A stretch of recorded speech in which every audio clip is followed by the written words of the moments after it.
मित्रों, सनातन धर्म के 18 पुराणों में से एक गरुड़ पुराण का संबंध मनुष्य के जीवन से जुड़ा है। इस पुराण को महापुराण कहा जाता है और इसके अधिपति शिरहरि हैं। बता दें कि इस गरुड़ पुराण में कुछ ऐसे मंत्र दिए गए हैं जिसके जाप से आपकी गरीबी खत्म हो जाएगी। नमस्कार दर्शकों, स्वागत है आपका द डिवाइन टेल्स पर एक बार फिर। बता दें कि हिंदू धर्म में मान्यता है कि किसी इंसान की मृत्यु के बाद गरुड़ पुराण का पाठ करने से मरने वाले व्यक्ति की आत्मा को शांति मिलती है। यह एक ऐसा पुराण है जो मनुष्य को सद्कर्म करने के लिए प्रेरित करता है, उसे जीवन के मूल्यों एवं आदर्शों का पाठ पढ़ाता है। इसमें बहुत सी ऐसी नीतियों को बताया गया है जो आपके जीवन को बदल कर रख देती हैं। इसमें कुछ अचूक उपाय दिए गए हैं जिनकी जानकारी शायद ही किसी को हो। इन्हीं कुछ उपायों में से एक संजीवनी मंत्र है और गरीबी दूर करने के मंत्र भी हैं। आइए बताते हैं। संजीवनी मंत्र। इस महापुराण में एक ऐसा मंत्र दिया गया है जिसे संजीवनी मंत्र कहते हैं। पुराण के अनुसार जो व्यक्ति इस मंत्र को सिद्ध कर ले वह इंसान दूसरे के जीवन को भी धन्य कर सकता है। संजीवनी मंत्र। यक्षी ओम ऊं स्वाहा। इस मंत्र को सिद्ध करने के और इसका प्रयोग करने के नियम भी इस पुराण में बताए गए हैं। सभी नियमों को जानने के बाद ही संजीवनी मंत्र का प्रयोग किसी सिद्ध मनुष्य के सानिध्य में ही करना चाहिए। जगत के हित में इसका ध्यान रखते हुए इसका प्रयोग करना चाहिए। अब आपको बताते हैं गरीबी दूर करने का मंत्र। गरुड़ पुराण में गरीबी दूर करने के लिए खास मंत्र बताया गया है। ऐसी मान्यता है कि इस मंत्र के जाप से कुछ ही वक्त में गरीबी दूर हो जाती है और इंसान धनी बन जाता है। गरीबी दूर करने का मंत्र ओम जूं साह। इसमें श्री विष्णु सहस्त्र नाम की महिमा का भी वर्णन है। ऐसा कहा जाता है कि यदि 6 माह तक कोई इंसान इस पाठ को करे तो उसके जीवन की हर समस्या दूर हो सकती है और उसकी कोई भी इच्छा पूरी हो सकती है। इन सब के अलावा क्या आपने कभी सोचा है कि इतनी मेहनत करने के बाद भी आपके पास लक्ष्मी क्यों नहीं टिकती है? ज्योतिष शास्त्र कहता है कि माता लक्ष्मी हमेशा किसी के पास नहीं टिकती।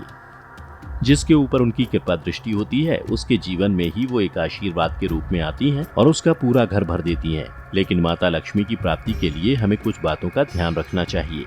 साफ सफाई। शास्त्रों की माने तो माता लक्ष्मी का आगमन हमेशा घर के पहले दरवाजे से ही होता है, जिसके चलते उस दरवाजे को हमेशा साफ रखना चाहिए। वहीं माता लक्ष्मी उसी घर में अपने चरण रखती हैं जहां रसोई साफ सुथरी होती है, क्योंकि रसोई एक ऐसी जगह होती है जहां अन्न देवता का वास होता है। रसोई को गंदा रखना उनके अपमान के बराबर होता है। बहुत से लोग अपनी रसोई में गंदे बर्तन फैलाकर रखते हैं और सुबह उनको धुलते हैं। यह शास्त्रों के अनुसार उचित तरीका नहीं होता है। घर में जूठे बर्तन फैलाकर कभी नहीं रखना चाहिए। इससे अन्न देवता के साथ साथ देवी लक्ष्मी भी नाराज हो जाती हैं और ज्यादा दिन के लिए घर में नहीं रहती। उधारी का लेन देन। जरूरत पड़ने पर अपने संगी साथी या परिवार के लोगों की मदद करना अच्छी बात है, लेकिन उधारी लेना और देना कई बार आपके लिए मुसीबत खड़ी कर सकता है। मदद करने के रूप में किसी को उधार देने से माता लक्ष्मी रूठ जाती हैं और आपके घर कभी नहीं आती। वहीं शुक्रवार को उधारी लेना या देना बहुत अशुभ माना जाता है। कहा जाता है कि शुक्रवार के दिन उधार में दिया गया पैसा जल्दी वापस नहीं मिलता और अगर इस दिन आपको किसी से पैसे उधार लेते हैं तो आपको चुकाने में कई समस्याओं का सामना करना पड़ता है। परिवार में अभद्र शब्दों का प्रयोग। पति और पत्नी गाड़ी के 2 पहिए हैं जिन्हें जिंदगी भर आपसी संतुलन बनाते हुए जीवन को आगे बढ़ाना होता है। ऐसे में जिन घरों में हमेशा पति पत्नी के बीच झगड़ा होता है और एक दूसरे के लिए अपमानजनक शब्दों का इस्तेमाल किया जाता है, उस घर में दरिद्रता का वास हो जाता है।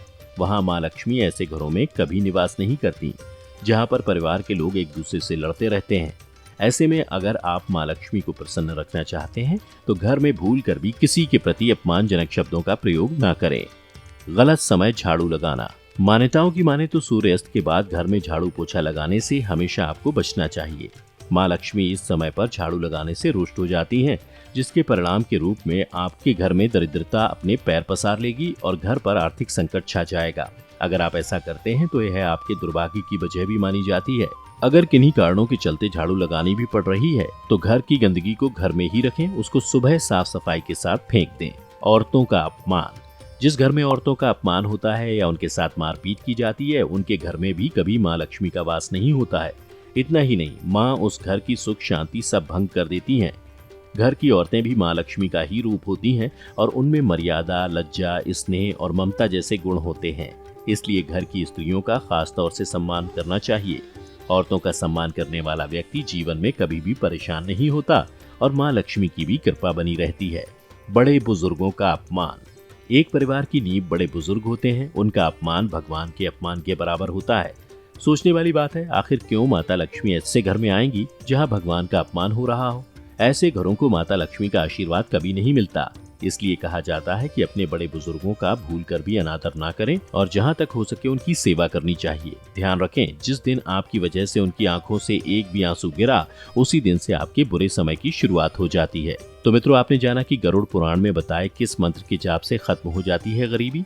अगर आपको पहले से किसी बात की जानकारी थी तो नीचे हमें कमेंट करके जरूर बताएं। आज की इस वीडियो में बस इतना ही। हम उम्मीद करते हैं कि हमारी वीडियो के जरिए आपको कई सवालों के जवाब मिल गए होंगे।